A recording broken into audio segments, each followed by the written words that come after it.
Welcome to my channel. This is Piedra Luna. Today I am doing the promised video of Demystifying Tarot. I already did and uploaded the first part of Demystifying Tarot, of explaining the system, the communication system behind the cards, and I explained the Minor Arcana. Minor Arcana are 56 cards, and minor means small, and arcana means secrets, and that means that they're the small secrets. They're the small secrets, and as you saw on the past video, they represent things that we can easily see in our own lives, on our everyday lives. It's basically human beings performing different actions, and you can see different emotions on the cards as well, and they kind of tell you a story. Now what we're looking at here is the Major Arcana. There's 22 cards, and they represent the big secrets of tarot. So here's where we're going to demystify tarot. And first, I would like to do it as in layers. The basic layer and the easiest layer, and the one we should all learn first when we want to understand tarot. And I don't know, you as a viewer, if you just wanted some general information about what tarot is, or you were actually looking into learning how to read cards, and you thought it was, now in this time of quarantine, a nice hobby to acquire, or maybe you were always interested and now you have the time. So the first meaning, we went through the meanings on a past video, but of course I truly believe repetition is the way to go when you want to learn anything, and repetition is the way to go when you want to learn tarot cards.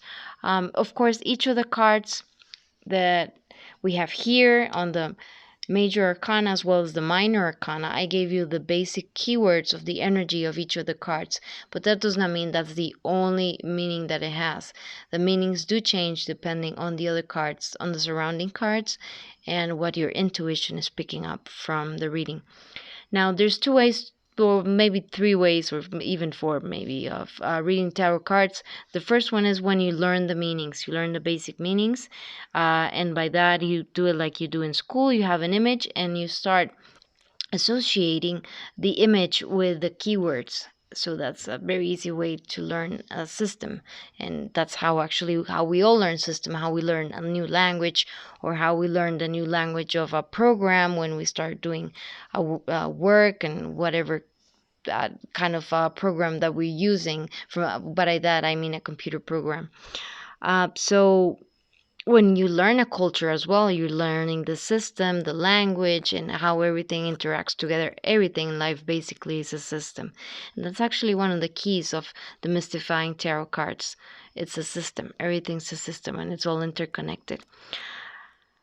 These cards, I'm going to start by giving you the basic meanings, and then we're going to build up from there.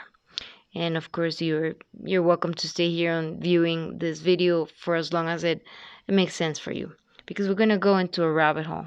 I hope at the end it does open up your mind, and that even sounds a little bit weird, because all of this is getting into the area of the occult, of everything that's different from what we know of in science and structure, and the life that we live in, which is very square, kind of scientific way. This is the other side. This is the side that we touch with our intuition, not so much with our rational mind. So with the first meanings, have them in order from 1 to 22. The Fool is kind of the odd guy out, and I'll explain why. So we start with the Fool, who's a 0. Numbering is a 0, and there's different theories that you can actually move the Fool from the beginning or to the end, depending on how you are interpreting the Minor Arcana and the passage of the journey of the Fool through the 21 cards. And it representing, in a basic sense, when you start reading tarot, all the books will teach you that this that you're looking at is the road that the Fool will go through to achieve his spiritual development. He starts as an innocent guy, as a boy or as a child, without no preconceptions of what's going to happen on the way. Just an open heart, because as you can tell, he's there with an open heart, willing to start the journey in a very joyful and blissful way, no concerns in the world, which sometimes that in excess can also be dangerous, which is why this card could either mean being careful of your next decisions, or sometimes it means a necessity of throwing yourself in the water and not throwing caution to the air and just jumping into the water. Now, while we're looking, before I start with the rest of the meanings, we're looking here at the tiny universal weight tarot. This is teeny tiny. Look at the proportion between my fingers and the cards. You can use them for a reading if you don't have eyesight problems, of course, or you can use a magnifying glass. I think they're adorable. Uh, check them out. They have all the same details that the large deck would have. I think it's a cool way to have it. If you're a collector, I mean, why wouldn't you want to have this little cute thing? Okay, so we go to the rest of the meanings. We go to the Magician. The Magician is the manifester, the alchemist of the deck. The High Priestess, she is intuition. The Empress is about abundance. The Emperor is about dominion. The Hierophant is about tradition and about teachers, and he's about orthodox laws as well. The Lovers can be about lovers or decisions. Chariot is about movement, but it also implies where you want to move and why.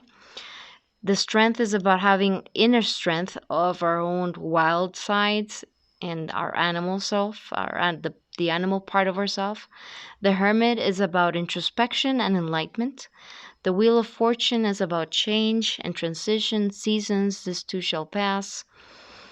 It could be from good fortune to misfortune. It depends how the wheel is turning. The Justice is about decisions, is about balancing the scales, taking good decisions, or it can also mean legal matters. The Hangman is about seeing things in a different perspective, but it can also mean a time of waiting or seeing things in a different perspective, or it can also mean sacrifice. Death is about the rebirth, the necessary death of the old for there to be new developments in our lives. Temperance is about balance, but it's also about patience. The Devil is about our vices, about the things that keep us chained to low vibration situations, from our addictions to our lack of self-control. And here the picture, what it tries to tell you is that nobody's making you a slave for your vices. You're the one who's chained yourself up to your vices voluntarily. The Tower is about the destruction of paradigms being constructs, social constructs that no longer serve us, that are they already fulfill their purpose, and not only social constructs, but even our own ways of thinking, or our own ways of life, which are they were built on a weak structure, and there's good reason why they fall down, so that we can build on something better. Then we have the Star, which is about hope and predestined situations, things that were written in the stars. The Moon is about our subconscious, about things that are occult. Is also a dance between our wild side, because here's a wolf and here's a dog, and our tame side. The Sun is the happiest card on the deck. Is about joy, is about success, is about good developments, is the happiest card on the deck. Judgment is a calling. It's also rebirth. And the World is completion and success as well. Chariot can also mean success. Of course, as I said, the cards have they have expanding meanings. It's not like the energy. What I'm giving you here is the keyword of the energy of each of the cards. Okay, now that I've gone through the basic meanings, and I think you should, whenever you have a chance, if you have a chance to keep going through my videos so that you see all the other decks I'm going to present, and I'll present them in order, and I'll keep giving the keywords of each of the cards, and I'll be laying them in order, because I believe that's a great way to learn the meaning of the cards, if that's what you want to do, or it's a good meditation as well. Or maybe you just were thinking about buying a new deck, so you can also check out those videos so that you can see each of the cards carefully. Okay, so these cards certainly are they seem very alien. I mean, if you've never seen them before, they're like so otherworldly. There's, I guess, cards that reminds us of normal things, a queen and a king, and the priest and the church. But the rest are very enigmatic and they're very cryptic. What's the reason for this? Why are they like this? Now, the reason why they're like this is because what you're looking at here, the tarot, are the big secrets of any oracle ever that any human being has ever laid eyes on, or at least the major ones. I mean, it's a big order, tall order to say every single oracle invented is depicted here, but the biggest or the major oracles of humankind are represented in the symbols here. So we have like the progression of theology or mythology in for human beings. We start with one myth, which we seldom are we ever sure where it actually comes from, like the real beginning, because we start collecting mythology stories from, and even the bible was collected stories that were told from one generation to another, and then at some point they get written down, thankfully. But imagine how many times the myth can change from word to word. And when it goes to this town they have adoration to this element or this god, so they put elements of that god into the story that came from another place. And that's how mythology, theology, and religions are basically made. So there's it's called a syncretism of different religions into one, like the Christian religion being the best example because it has so many elements of or religions that were before our notion or construction of Christ. Now, you might, what I guess I should say here, I'm very eclectic. I'm a white witch, or that's how I'm labeling myself. And by that I mean I only like to dwell in the light, in things of higher energy, of a higher purpose, and I always use my heart as my compass of high morality. For me, that has opened really the doors to learning about tarot. And this is just a parenthesis before I start telling you the myths, demystifying tarot cards and a lot of the symbology that you're looking at here and where it comes from, what it actually means. I mean, deeper than the meaning of the keywords which I've given you, which is just like the surface of the meaning of this. This is like the name of the game is not only symbology but layers. There's layers of layers and layers, and there's an interconnectedness between all the symbology and all our cosmology even. Actually, that's one of the another big secret of tarot is that it's about the cosmology. That's what we're looking at, even though right now we're not understanding it. When I started learning about tarot, the first thing, as I said, that you should learn is the meanings, the basic meanings, the keywords, and then you start building from there. Then you can make connections and stories between the cards that you have on a reading. And then once you get confident with putting your rational mind aside, because that's what we're doing. We're putting our rational mind aside, because otherwise, what are we doing here but looking at some cardboard images, and we're making a lot of sense about them, and we're giving them so much importance. That sounds very crazy, unless there's a reason behind the symbology. We should approach tarot understanding a lot of the parts that make up what it is, and these are the following. So when I said there's a compendium of different oracles, we have the compendium of the Oracle of Delphi. So there's a lot. If you don't know about the Oracle of Delphi, this was in Greece, and there was, the myth says, and actually it was a reality. For a long time it said it was only a myth and there was no reality to it, but they just realized that the Oracle, and this is a representation, here are the cards that represent, if not more than those, but at least the ones that I know of. The Oracle of Delphi being one of the oldest oracles that we know of, or one of the most popular. I'm sure there were human beings have loved oracles since the beginning of everything, everything. We always wanted to get meaning and to be able to control our futures. Starting from the times of the caves, we have the wise women who tell us about the future, or we have the shamans, and the shamans will be able to interpret the signs and tell us about our future. Basically, this is what we're talking about. Any oracle is that kind of tool to be able to connect with the divine. And at least that has been our approach as human beings with different oracles, that human beings have given importance and given it a divine meaning to.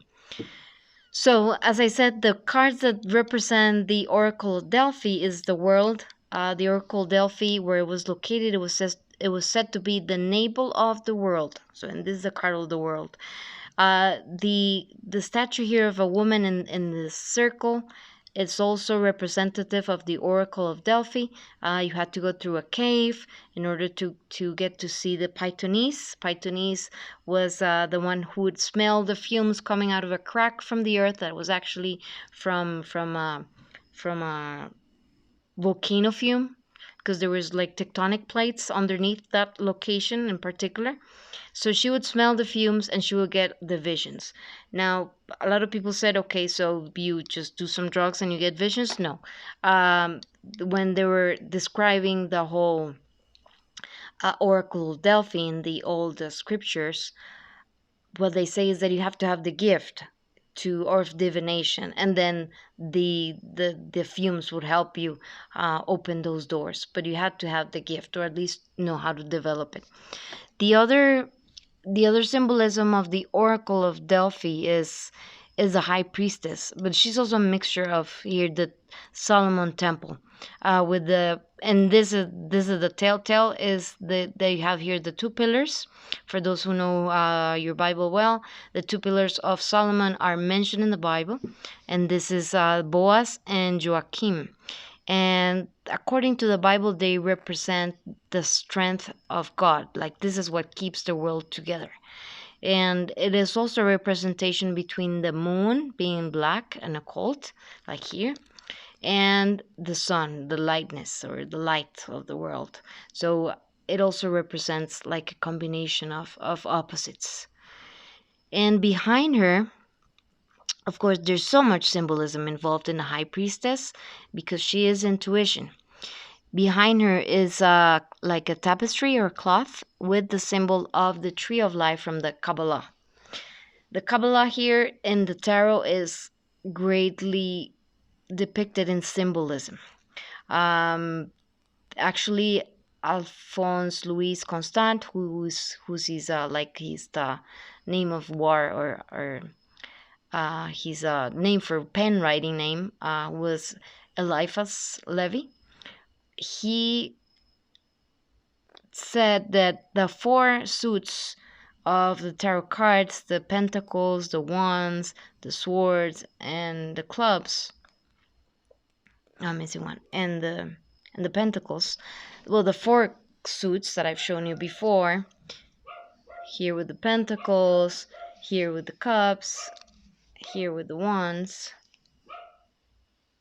and here with the swords, that they actually represent the four layers of the Kabbalah and how it explains how the energy of the cosmos works.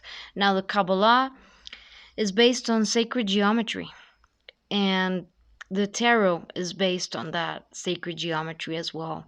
There's a reason why there's 78 cards. There's a reason why there's a correspondence of the cards to astrological positions in the stars.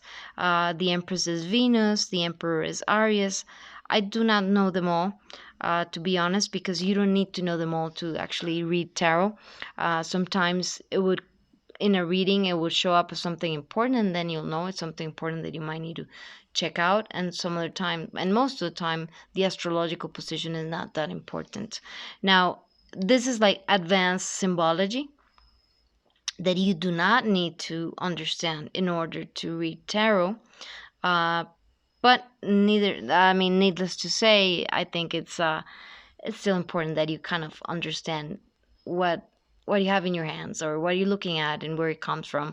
So what we have here is sacred geometry, and sacred geometry is about fractals, and I'll put some links in the description below in case you want to check out all this, go into that in the rabbit hole of fractals, which is very interesting. Fractals basically tell us that there's a mathematical equation that explains the whole pattern of creation of life, from our DNA to the way the cosmos spins, to the way the galaxies are made, to the way water moves, the air moves. Everything has a code, and that is what the mystics try to explain as the particle of God. The particle of God here is depicted by the wheel and the chariot. This is like a big secret that most people do not know. I don't know how many tarot readers out there are conscious of that, but this is what this oracle tries to represent. It represents through the conjugation of all these different oracles from the Kabbalah. And the Kabbalah, what it tells us is that is the basic principle of this very important card here, which is the magician. The magician is pointing to the skies and also to the ground, and this is the universal symbol of as above, so below, that we have not only in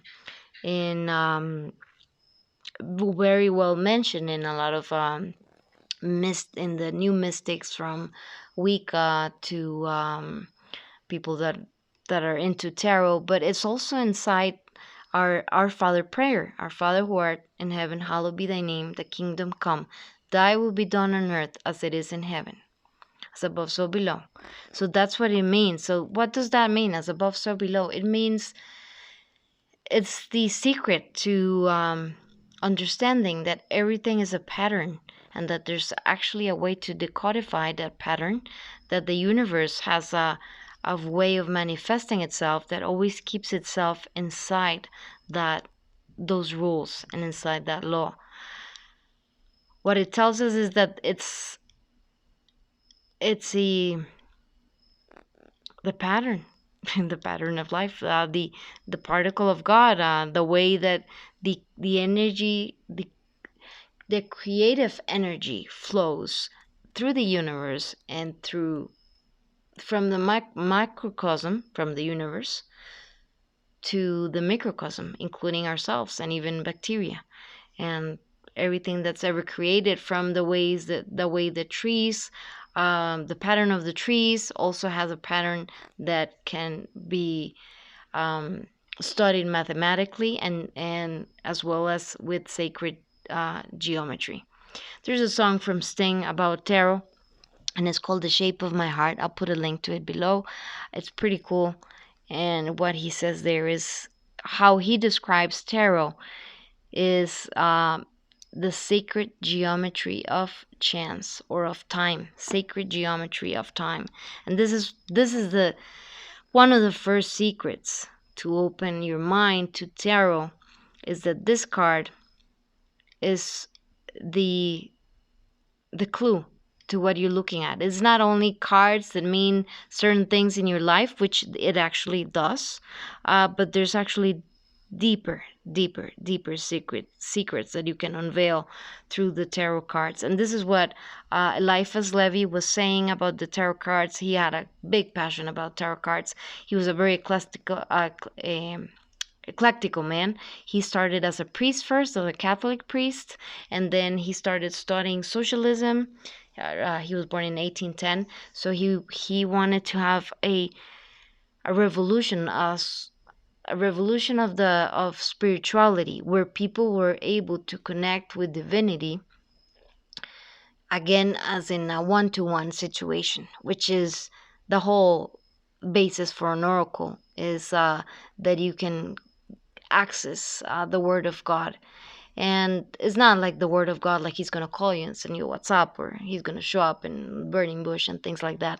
But actually what the oldest mystics have been trying to tell us all this time is that the way that God talks is through sacred geometry, is through that God particle, is the system in which the whole creation of the world, that DNA, that blueprint of how the movement of energy and of creation and also of destruction, because it's of course a play, and this is where tarot comes into play, of the play between the duality of the feminine, the masculine, of night and day, of the sun and the moon, of good and bad, or what we label as good and bad, and that through the balance of those two energies of creation is where life emerges. The new life emerges between, and something as basic as a way to explain what I'm trying to get at. Something that we can relate to is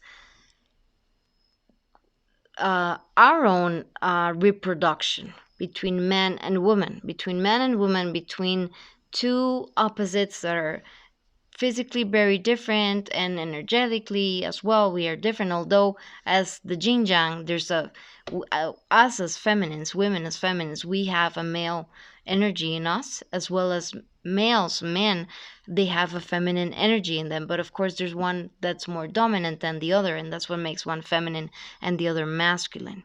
So it's that yin yang, that everything is in balance, that darkness is contained in the light and the light is contained in the darkness, and that it's a dance between those two that creates life, that creates movement. There's other symbolisms, and here I'm going kind of almost to 30 minutes. I didn't want it to be this long, but it's hard to tell you all the secrets in just 15 minutes. I guess it's nothing. It's not possible with tarot deck. Let me go back to Eliphas Levi and what he said, that with tarot there's so much secrets that you can unveil from it, that if you were stranded on an island and you could only take one book, he said, I would take a deck of tarot deck, because I know that I would be able to, if I know how to ask the right questions, I will be able to get all the answers from the secrets of the universe. And of course, I'm not saying that I'm able to unlock all the secrets of the universe. We're only human beings, and there's a correlation with the Kabbalah and the tarot cards on regards to the initiate, or the person wanting to go on this path of illumination, of intuition, of connecting to the esoteric with the mystic part of life, is that you're only able to see as much as you're able to see.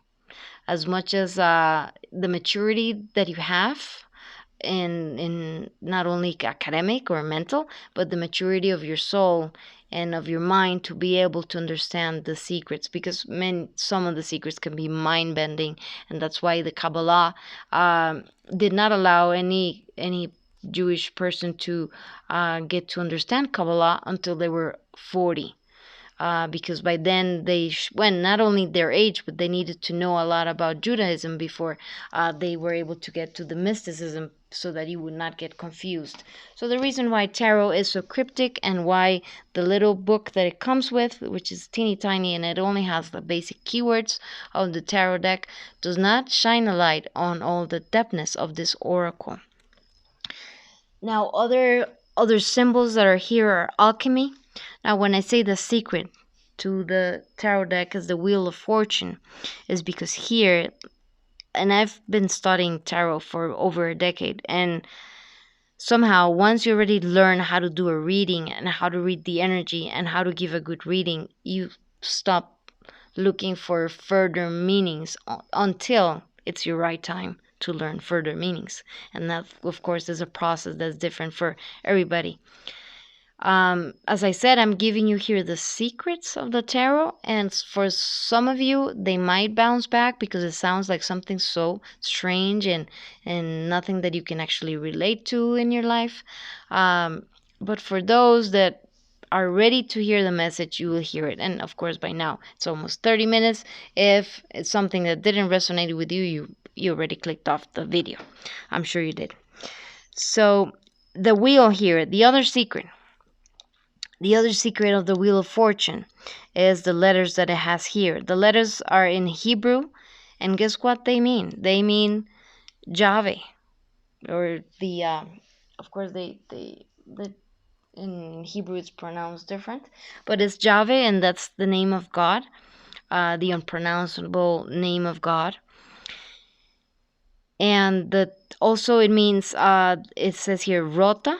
Rota in Latin means wheel, the wheel of God, the wheel of fortune. It's not only fortune, and our fortune is the wheel of God. And it also, if you read it the other way around, which that's why some people say that this tarot is called tarot, is because if you read it from here, Taro, it's, you read tarot. Here we have two crosses, one that is like an X, and the X means the mutable signs of the zodiac, and the ones that form a cross means the fixed signs of the zodiac. We have here and like an angel, and here we have an eagle with wings, of course. We have here a an ox with wings, and we have here a lion with wings. What they represent are also positions of the zodiac. The person or the angel, it's Aquarius. The ox with the wheels is Taurus. The lion is Leo, and the eagle is Scorpio, because that was like the ancient symbol of Scorpio before it was an eagle. And they have wings because they represent positions in the cosmos. Here we have the Sphinx, which is about knowledge, and it's about coded knowledge, of course, if you remember any of the myths of the Sphinx. And here we have Anubis, who's also a representation of Mercury or Thoth, which is where everything leads. That was the origin of the secret of tarot, was some divine being, which you can do your own research and see where you want to go in that rabbit hole as to who was the ones to give us the secrets of the world. If it was God, if it was Prometheus, it was the Anunnaki, or who the hell was it that gave us all this knowledge about the sacred geometry of chance and of time.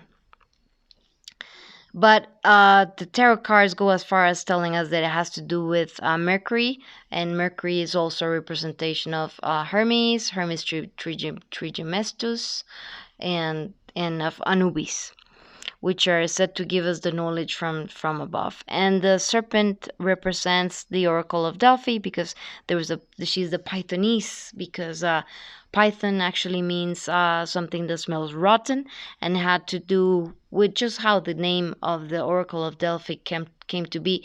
And why the name is related to rotten is because she was smelling the fumes of sulfur coming from a crack from the earth, from a tectonic plate.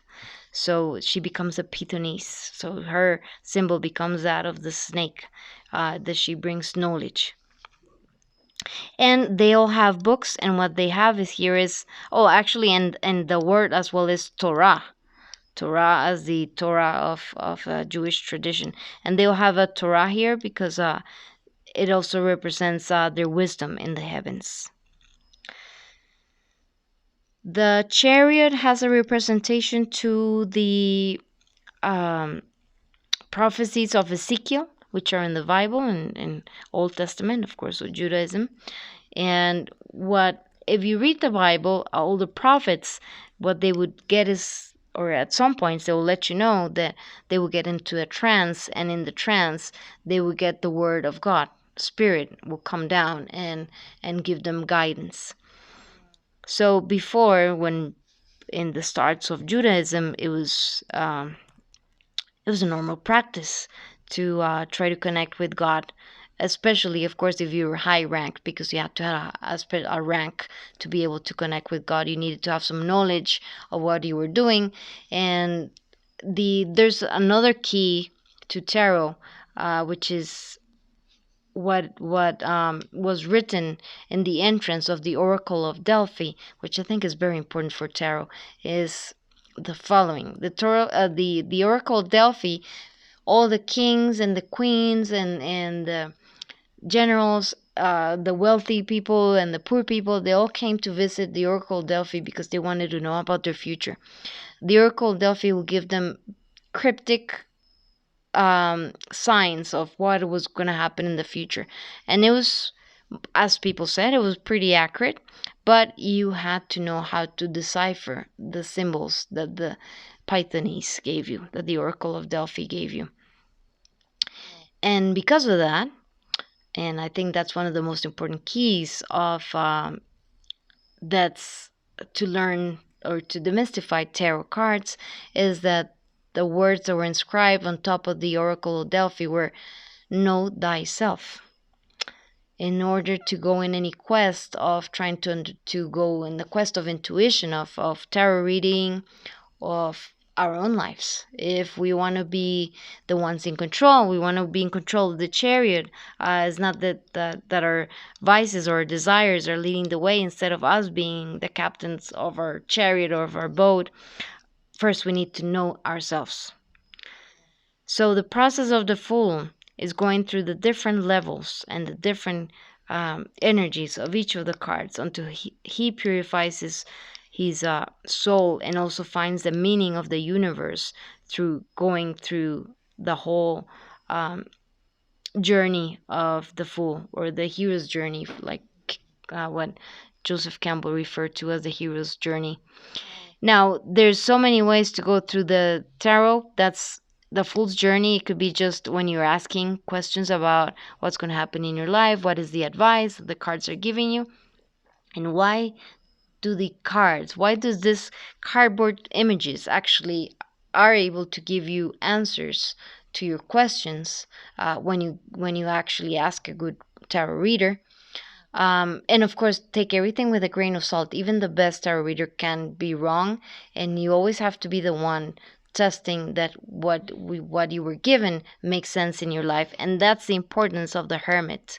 For me, that's another key of the tarot, is this introspection. This is an old man with a long cane, and he's got the light here. He's lighting the way, but he's got a cane, and the cane is not only because he needs the cane, but the cane is because he's illuminating the way through his mind and through his senses. But he also must test his theories with the rod. He must test the ground to see if what he's looking at is not an illusion or it's something real.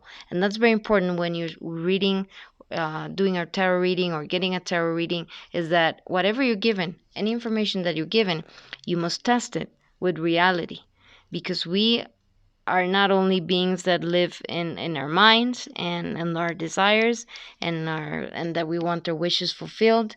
We must test, or that we always want to be thinking or investigating about spirituality or dwelling in spirituality, because if we only dwell in spirituality on an intellectual way or level, and we never put it back into the ground, we never ground that in our day-to-day lives, then we're living an incomplete life. And that's another secret of the Kabbalah, which is a big symbolism behind the tarot cards. And actually, the tree of life is here, hidden behind the High Priestess.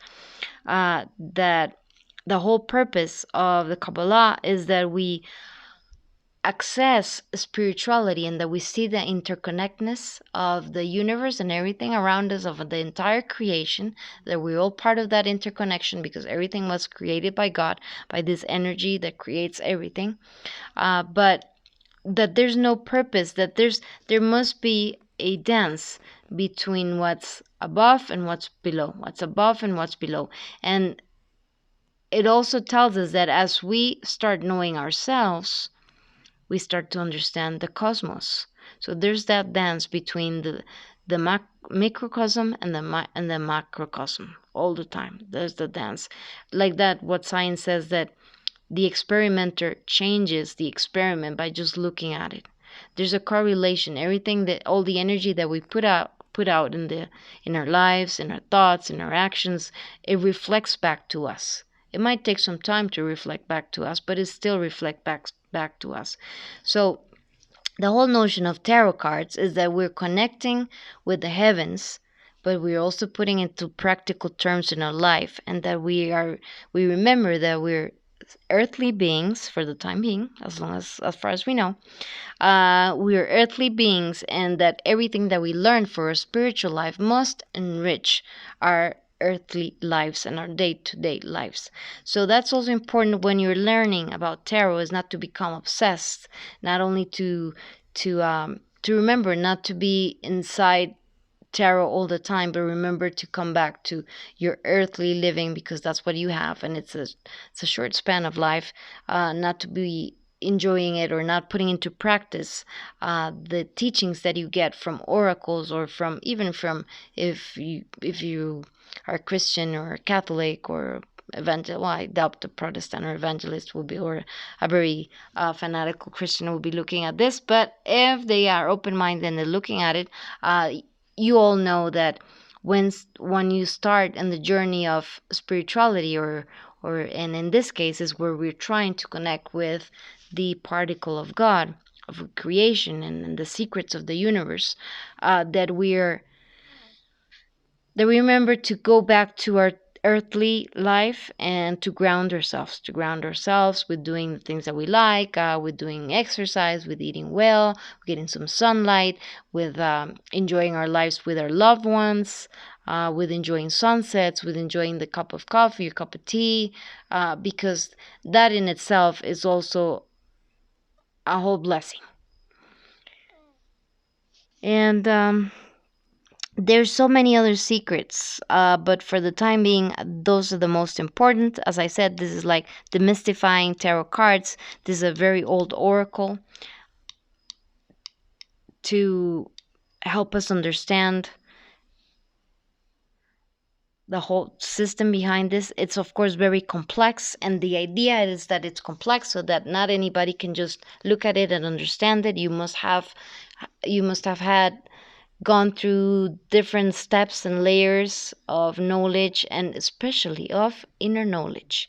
And by inner knowledge, the more you know your ego and the more you have it under control, like here with the strength, the better you are able to do any kind of tarot readings, because you're supposed to do it from a high vibe position. You're not going to throw any judgments. You're not going to put your personal life. You're not going to do projections. Pretty much like a psychologist, you should know thyself before you try to give advice to others. And as well, when you give advice to your own self, you need to know yourself, because you need to know your weaknesses. You need to know your vices. You need to know your traumas.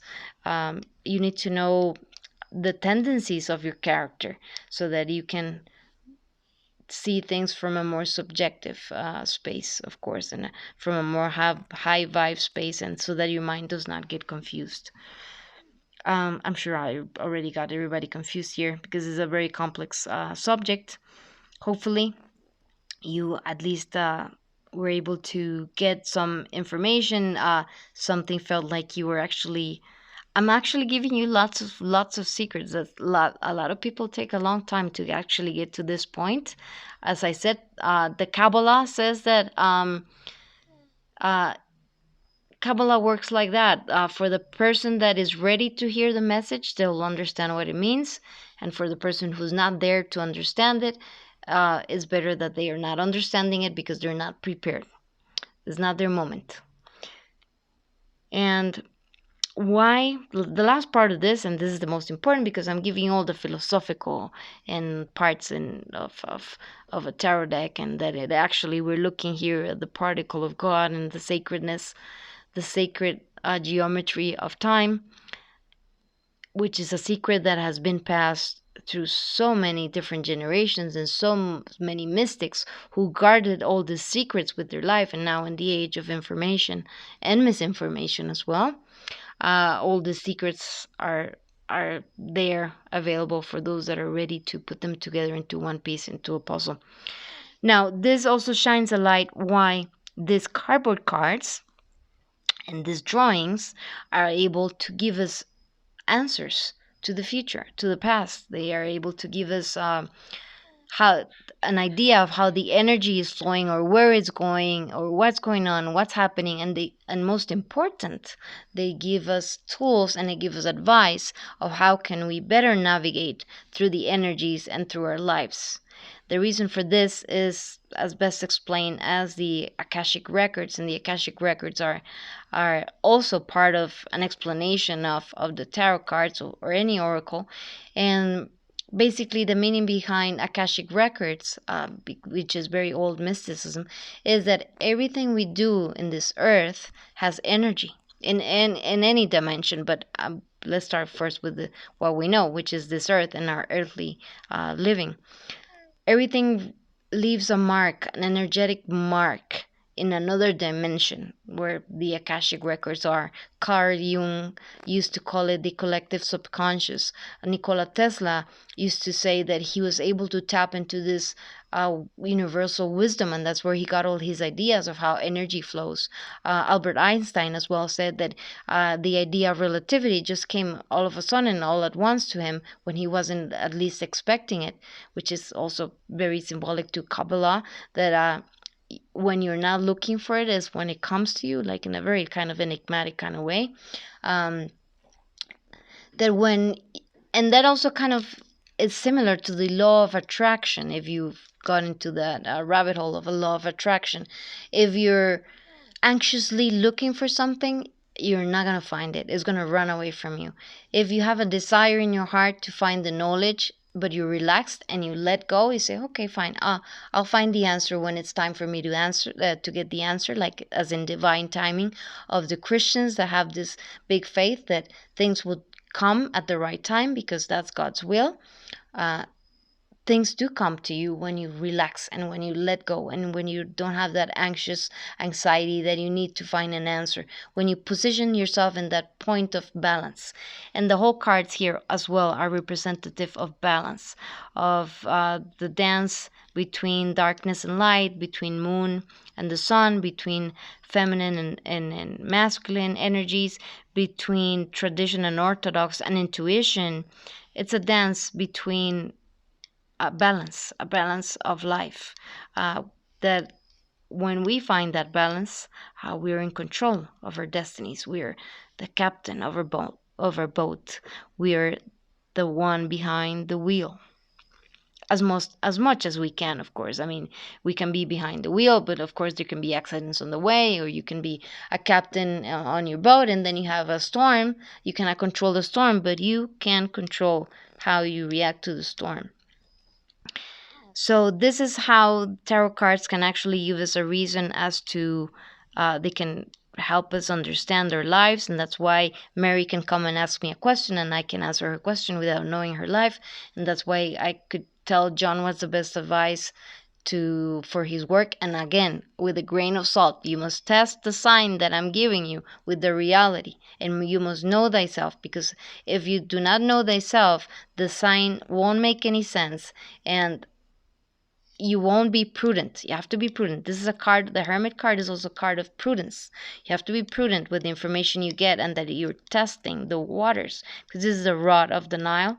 It was for testing how deep the water was, or how much it had overflown. So this is what it means. It's introspection, know thyself, but also test whatever information you're being given by anybody, including a tarot reader or whatever you read on or you find on YouTube or the internet or whatever. You have to test it with reality. You have to compare it with reality. It's very important. You're not going to be here like the fool, all innocent that believes in everything all at once. Now, that being said, you must have an open mind. Must have an open mind and leave all your preconceived notions of reality aside in order to get to understand an oracle. And that's the hardest part of learning tarot, is to put your rational mind aside and to activate your intuition. And it takes practice, but it's not impossible. And my aim is to teach you here through these videos. This was quite philosophical and quite deep. I'm sure it wasn't for everybody. For those that actually enjoyed all the depthness of the symbology of what an oracle is, which I myself find personally fascinating, the demystifying tarot and where it actually comes from, and that is part of a bigger circle of fractals.